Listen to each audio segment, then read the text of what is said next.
7h39, on se retrouve en direct dans Punchline sur CNews et sur Europe 1. Louis de Ragnel est là, Eugénie Bastier, nous sommes avec Yohann Usaï et Malika Sorel, bonsoir, députée européenne Rassemblement National. On va évoquer avec vous ce qui se passe depuis dimanche soir, depuis ces élections européennes, cette dissolution et ce Big Bang dans la classe politique. Est-ce que vous avez des nouvelles d'Éric Ciotti d'abord? Est-ce que il va bien? Oui. Est-ce qu'il est toujours président des LR? Est-ce que le déjeuner qu'il a eu avec Jordan Bardella s'est déroulé? Qu'est-ce qui en est ressorti selon vos informations? C'est certainement pas moi qui vais révéler. Tant que la fumée blanche ne sort pas, on ne dit rien. Et je suis connue pour être quelqu'un qui respecte les moments où on doit se taire. Et c'est important dans cette phase de discussion, d'échange, de négociation. Éric Ciotti est toujours le président des Républicains. Le bureau politique, le politburo qui s'est réuni hier. C'est un politburo pour vous? C'est un politburo. Oui, je connais toutes les personnes qui étaient autour de la table quasiment. Vous avez travaillé avec eux? Oui, absolument, tout à fait. Ne pouvait pas le démettre. Il a été élu par les militants. C'est comme si demain, les ministres se réunissaient et déposaient Emmanuel Macron, alors que ce sont les Français qui l'ont élu. C'est la même chose. Donc c'est tout simplement inacceptable, c'est antidémocratique au possible. Et donc il fallait réorganiser des élections à la limite pour voir si les militants soutiennent ou permettent à Éric Ciotti de rester à la tête. Mais ce que le bureau politique a fait est tout à fait antidémocratique et inacceptable. Et je vous dis, le parallèle, c'est des ministres qui viendraient déposer Emmanuel Macron. Moi, je n'ai jamais voté pour lui, jamais. Mais je n'accepterai pas qu'on le défasse. Les Français l'ont élu, il doit rester à son poste. Yohann Usaï. Vous souhaitez une alliance avec les Républicains, on l'a bien compris, vous appelez de vos vœux cette alliance, vous souhaitez vraiment qu'elle puisse se faire. Sur les sujets de sécurité, d'immigration, on voit bien effectivement quel programme vous pourriez mettre en œuvre, on sent bien qu'il y a des accords, mais sur les questions économiques, il y a des divergences profondes entre les Républicains et le Rassemblement National. La réforme des retraites, ça a perturbé la France, ça a agité la France pendant des semaines, pendant des mois. Vous faites quoi sur les retraites si vous arrivez au pouvoir avec les Républicains? C'est 60-62 ans comme le programme de Marine Le Pen ou c'est 65 ans comme le veulent les Républicains? Alors d'abord, Marine Le Pen a toujours dit ce qu'elle souhaite, c'est l'alliance de tous les Français. Et en principe, c'est le fonctionnement de nos institutions et c'est même moralement ce qu'on attend d'un chef de l'État. C'est la vision de De Gaulle. Mais sur les retraites, c'est une erreur. Et donc elle l'a toujours dit. Elle, son leitmotiv, c'était, excusez l'expression, c'était le rassemblement de tous les Français et pas simplement la droite. Donc lorsque vous dites nous voulons le rassemblement, bien entendu, la situation de la France est très grave. Donc tous ceux qui veulent venir travailler, et je peux vous dire que maintenant que je suis à l'intérieur des institutions, des organisations du Rassemblement national, il y a même des gens d'extrême gauche qui étaient autrefois on l'a bien compris. Et qui sont sur le programme. Vous n'êtes pas de droite, Malika Sorel, vous? Moi, je n'ai jamais été encartée nulle part, Eugénie Bastier. Mais de sensibilité? Jamais. Pardon? De sensibilité, Non, je suis en fonction des sujets. Sorel, en fonction des sujets. Alors, essayez juste la répondre. Vous avez, oui, merci beaucoup, Madame Ferrari. Allez-y. Je me souviens d'un meeting avec François Fillon, vous étiez sur la scène. Mais bien sûr, je garde toute mon affection et on est toujours en contact. Donc vous venez quand même de la droite. Donc, je vais répondre, c'est très important. Je n'ai jamais été dans une approche sectaire. Je réponds déjà à votre collègue par respect. Oui, sur les retraites, parce que c'est très important. Oui, le sujet, c'est pas Malika Sorel, c'est le programme. C'est-à-dire que Éric Ciotti l'a bien dit lui-même. Aujourd'hui, la France est en danger. Les Français réclament des mesures fortes sur le pouvoir d'achat, la sécurité et l'immigration. Je voudrais rappeler ici, parce que sur les questions de pouvoir d'achat, il y a un lien direct entre les budgets alloués par l'État à certains postes, parce qu'on parle toujours d'économie et on obère totalement la chose suivante, c'est qu'il y a des énormes postes, par exemple, l'immigration, ce sont les chiffres de l'OCDE, c'est une perte nette chaque année de 46 milliards. Ça rapporte aussi. Donc, non, le bilan, ça a été chiffré par l'OCDE. La Fondapol, Dominique Régnier a fait un travail extraordinaire de synthèse où même il compare les situations dans les différents pays de l'Union européenne. En France, il faut cesser de se dire que ça rapporte, c'est faux. Et il y a également toutes les conséquences à l'école, nous le voyons, puisque moi j'ai travaillé sur les questions de PISA. Mais sur les retraites, pardon, vous voulez répondre à la question? Marine Le Pen l'a dit. Elle n'abandonnera pas ce qu'elle a dit, c'est-à-dire qu'elle ne lâchera pas, elle ne cédera pas sur un certain nombre de points, dont le fait qu'elle ne laissera pas les Français sur le bas-côté de la route. Sur la question des retraites, au-delà je vais vous dire, c'est une non-question. Et je vais vous donner un chiffre qui montre qu'il faut arrêter de se focaliser tous. Je vous vise absolument pas. Jordan Bardella était beaucoup plus flou que vous en début de semaine. Il lui a demandé, RTL, je sais très bien de quoi vous faites allusion, il lui a demandé vos priorités. Et il a dit, les priorités, c'est ça. Ça ne veut pas dire qu'il abandonne le reste.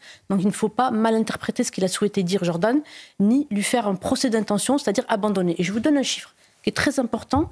Je l'avais cité dans mon livre « Les dindons de la farce », c'est le dernier livre que j'avais publié, pour vous dire à quel point parfois on s'égare dans nos raisonnements. Aujourd'hui, en France, et une nouvelle fois, ce sont les chiffres de l'OCDE, seuls 46,5% des cadres, au-delà de 55 ans, travaillent. Seuls 46,5% des cadres travaillent. De quoi, à 55 ans, de quoi parlons-nous? Donc on se dispute pendant des années sur le fait que nous allons arriver à tel âge. Vous, moi, nous pourrons travailler jusqu'à 80, 90 ans, de grands intellectuels, on travaille même jusqu'à 100 ans en pleine santé. Mais il y a des métiers où les gens ne peuvent pas. Donc il y a une question, et ça c'est quelque chose qui est extrêmement important pour Marine Le Pen, pour Jordan également. Il y a une question d'aider les personnes qui ont besoin d'aide. Derrière les chiffres, il y a des êtres humains. Il y a des parcours de vie. Donc l'approche, quand vous dites comment on finance, mais ce que je viens de vous dire, il y a des grosses sommes, on dépense beaucoup d'argent, le robinet est ouvert, le millefeuille administratif, il y a des travaux Le premier poste des dépenses publiques aujourd'hui, ce sont les retraites, il faut quand même le rappeler. Oui, mais vous ne pouvez pas mettre les gens dehors et leur dire vous allez crever de faim, attendez, dans quel pays vous voulez l'argent quelque part. Mais donc vous revenez sur la réforme des retraites d'Emmanuel Macron ou vous laissez la situation telle qu'elle? Il est évident que dans un certain nombre de cas, il faudra rediscuter certaines choses. Ça ne veut pas dire réouvrir le chantier. Parce qu'il y a tout de même, Louis, quelque chose d'extraordinaire. C'est que là, pendant les élections européennes, tous les ministres étaient à pied d'œuvre. Ils ne travaillaient pas. On repart sur des élections pendant un mois, on ne fait rien. Le pays est à l'arrêt depuis 6 mois. C'est tout à fait inacceptable. Et là, on rentre dans une phase d'instabilité totale. Regardez comment les marchés ont réagi. Vous avez un président de la République qui vient à la télé, qui dit « Mon Dieu » à la face du monde entier. Et on va recevoir le monde entier chez nous. Il leur dit la catastrophe, Mussolini va revenir, Hitler va revenir. Mais il n'y a pas pire sur le plan de l'économie. L'économie est basée sur la confiance. Si vous introduisez un doute sur la stabilité d'un pays vis-à-vis des investisseurs, c'est catastrophique. Et c'est vraiment ce qu'a fait Emmanuel Macron. Donc, il doit calmer le jeu. Et je m'attendais hier, lorsque Gérard Larcher est venu à la télé, parce que j'ai fait passer des messages dans son entourage, j'avais dit, il faut absolument calmer le jeu. Il faut dire, il y a eu des élections, le vote du peuple doit être respecté, accepté, on recommence une séquence d'élections, mais soyons calmes.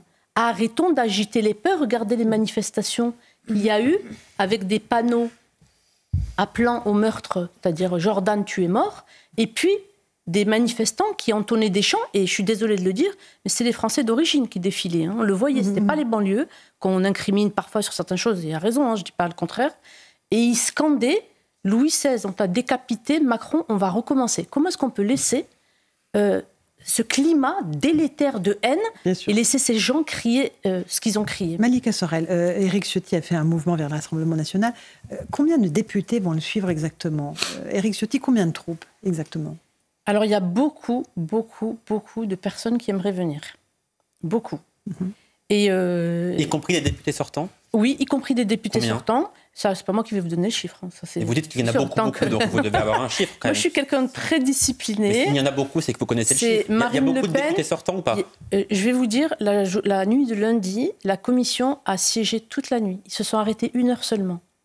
1 heure seulement, parce que dès l'annonce, dimanche soir, et j'étais à côté de Marine Le Pen, on avait déjà les téléphones qui crépitaient l'annonce de la dissolution, de personnalités, de gens déjà identifiés qui voulaient rejoindre cette espérance. C'est un mouvement. Vous dites qu'il y aura beaucoup de candidats investis, d'accord? Des candidats qui veulent être investis, vous dites qu'il y en a beaucoup. Oui. Mais les députés sortants, les républicains qui veulent les cicatrices, est-ce qu'il y en a beaucoup? J'espère qu'ils résisteront au climat de peur et même de terreur qui a été installé hier soir avec ce politburo. Parce que moi, hier, j'ai eu au téléphone des personnes extrêmement importantes qui me disaient « Oui, j'aimerais venir, mais là... parce que s'ils viennent et qu'ils ne gagnent pas, ils perdent tout. Il y en a qui sont à des postes importants et ils ont peur de la réaction. C'est-à-dire qu'il y a un climat antidémocratique qui a été installé. Bon. On ne devrait pas menacer les gens en leur disant « Si vous ne restez pas avec nous, voilà ce qui va vous arriver ». Malika Sorel, parlons aussi de ce qui se passe à gauche avec, là, pour le coup, une plateforme qui va aboutir, des circonscriptions qui sont déjà réparties, la France insoumise qui va s'allier au Parti socialiste, à Europe Écologie et les Verts, aux communistes, avec un un accord que le Premier ministre Gabriel Attal qualifiait d'accord de la honte. Comment est-ce que vous vous positionnez par rapport à ce nouveau Front populaire ? Oui, mais Madame Ferrari, je vous remercie de poser cette question, parce que j'estime que c'est ce qu'il y a de plus grave et de plus important dans ces élections qui se profilent. C'est-à-dire que tant qu'on n'a pas voté, ce n'est pas fait, mais le risque est extrêmement important. Et donc c'est très grave que demain, nous ayons un mouvement dans lequel il y a LFI qui accède au pouvoir, avec, vous l'avez entendu, Jean-Luc Mélenchon, qui dit « pourquoi pas moi ?» Donc, à Matignon, absolument. Il pourrait diriger la France. Et là, je pense que pour le coup, il faut s'inquiéter sur le plan de l'économie, parce que nous irions devant des difficultés monstrueuses. Et pas avec le RN. Non, pas avec le RN. Allez-y, répondez. Je peux terminer. Eugénie, vous imaginez bien, avec tout ce que j'ai écrit depuis tant d'années dans mes livres, que je combats toute leur approche communautariste, séparatiste. Aujourd'hui, hier, j'ai eu au téléphone un haut gradé de la police qui me disait qu'il n'a jamais été aussi inquiet. Je n'ai jamais été aussi inquiet pour la France qu'aujourd'hui. Et ce qu'ils voient, c'est qu'il y a une tentative sur le terrain de faire sortir ce qu'ils appellent les quartiers, en gros les populations issues d'immigration, les faire sortir, c'est-à-dire les faire de nouveau entrer en émeute. J'ai eu des maires au téléphone qui me disent il y a des jeunes des quartiers d'origine extra-européenne qui viennent, qui disent « moi je veux voter parce que LFI et autres leur ont dit il faut que vous alliez voter » et donc ils viennent, ils sont violents dans les mairies et ils disent « je veux voter ». On leur dit « mais non, les listes sont closes, il fallait s'inscrire avant » et donc même des maires ont peur. Donc vous imaginez ce qui se passe. Jean-Luc Mélenchon qui a défilé avec des frères musulmans dans les manifestations contre, entre guillemets, l'islamophobie. Les Raquel Garrido, Alexis Corbière, dont la fille avait été en garde à vue en janvier 2024. Non, mais ça, c'est personnel. Oui, là, pour le coup, pas personnel. pas d'attaque personnelle. Beaucoup. Enfin, non, ce ne sont pas personnelle sur les enfants. Ils ont fait un communiqué pour dire que sa fille a été mise en garde à vue. Elle avait posté un certain nombre de choses. Oui, mais je suis antisémite, j'assume. Et elle a été placée en garde à vue pour apologie du terrorisme. Je suis désolée. Non, mais ils ont fait un communiqué en disant que je ne veux pas les exonérer, on leur laisse leur intimité familiale. Non, regardez. Vous-même sur les plateaux, vous dites régulièrement, quand il y a des problèmes, l'excuse de minorité. Et si les parents ne savent pas éduquer leurs enfants, il faut qu'on... je crois qu'elle n'était pas mineure, leur fille. Sur les allocations familiales, qu'on fasse des suspensions, etc. Donc, vous ne pouvez pas, d'un côté, pour les personnes issues de l'immigration, dire, voilà, si leurs parents n'ont pas su leur faire respecter la République, nous allons taper sur les questions d'allocation familiale. Ce que moi, j'ai soutenu à l'époque de Nicolas Sarkozy, j'ai soumis aussi à Nicolas Sarkozy, avec Éric Ciotti, il fallait suspendre les allocations familiales pour les questions d'absentisme à l'école. Donc, vous ne pouvez pas soutenir ce discours pour les enfants issus de l'immigration. Et après, quand c'est les enfants de M. Corbière ou Raphaël Garrido... c'est un drame personnel. Alors, une question du Hanusaï. Oui. Éric Zemmour vous tend la main, il l'a fait à plusieurs reprises, il souhaite une alliance, il voudrait faire partie de ce grand rassemblement que vous êtes en train d'initier, vous essayez de l'initier en tout cas. Pourquoi est-ce que vous fermez la porte à Éric Ciotti ? Pourquoi est-ce que Éric Zemmour. Éric Zemmour, pardon. Pourquoi est-ce que vous dites on est prêt à travailler avec tous les patriotes, sauf Éric Zemmour ? C'est très récent la position d'Éric Zemmour. Parce que pendant ce que vous dites date d'hier. Pendant toute la campagne, il a même dit, et d'autres personnes importantes de son mouvement, ils ont passé leur temps à dire qu'il y avait une alliance objective et même que Jordan Bardella et Marine Le Pen étaient complices d'Emmanuel Macron. Il n'a eu de cesse d'attaquer ce mouvement. Et moi, je peux vous dire que la plupart des attaques pendant l'élection, pendant la campagne, qui ont été remontées contre moi, en tant qu'enfant de l'immigration, venaient de Reconquête. Et c'était extrêmement violent. Ça n'a pas été dénoncé. Donc là, c'est récent. Il dit qu'il voudrait travailler avec Marine Le Pen, Jordan Bardella. C'est à eux de décider, mais c'est tout récent. C'est vrai qu'il a une position. Et Jordan en a bien parlé hier, y compris vis-à-vis de Marion Maréchal. C'était avant qu'elle prenne position, une position que Jordan a saluée. Il a dit, c'est une question de confiance. Elle-même était partie, quand elle a vu qu'Éric Zemmour était à 17%, elle a abandonné le Rassemblement national pour partir chez Éric, c'était au moment de l'élection présidentielle. Donc vous dites que Marion Maréchal est une opportuniste ? Maintenant qu'Éric, elle se rend à l'évidence, c'est-à-dire qu'elle a fait un pari perdant, et maintenant, elle veut revenir.